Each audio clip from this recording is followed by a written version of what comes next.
என்ன செஞ்சா வலிக்கும் அந்த மாதிரி இதாகும்? நான் கொழுப்பு கட்டியா இருக்குன்னு நினைக்கிறேன். நான் கொழுப்பு கட்டி தானே டாக்டர் போய் செக் பண்ணிக்கிறேன். ஜிம்முக்கு போனியான்னு கேட்கவே மாட்டானுங்க. ஜிம்முக்கு போயிட்டு இருக்கோம், அதை பற்றி கேட்காதவன்ட்டேன். குனியும் போது நிமிரும் போதெல்லாம் வலிக்குது, இந்த வயிற்று பகுதியெல்லாம் வலிக்குது. இல்லை இதே மாதிரி தான் ஒரு ஜிக்கு வலிச்சிட்டு இருந்தாரு. அவர் பார்த்துட்டார் ஹாஸ்பிட்டல், அவர்கிட்ட கேட்டுக்கணும். ஜிம்முக்கு போனால் தானே அப்படி இருக்குன்னு கேட்கவே மாட்டானுங்க. சரிண்ணா சரிண்ணா போயிட்டு டீ அடிச்சிட்டு வந்தோம். இருங்கடா வாங்கடா வெளிப்படையாகவே கேட்குறேன் உங்கள்கிட்ட. ஒரு வாரமாக நான் ஜிம்முக்கு போயிட்டுருக்கேன்.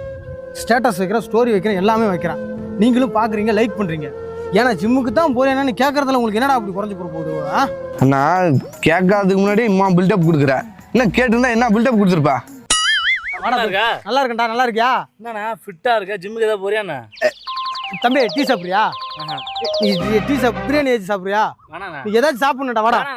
வாடா ஒரு வாரமா ஜிம்முக்கு போயிட்டு இருக்கேன். இப்போதான் அந்த பார்ட்ஸ் எல்லாம் கொஞ்சம் கொஞ்சமாக தெரிய வருது.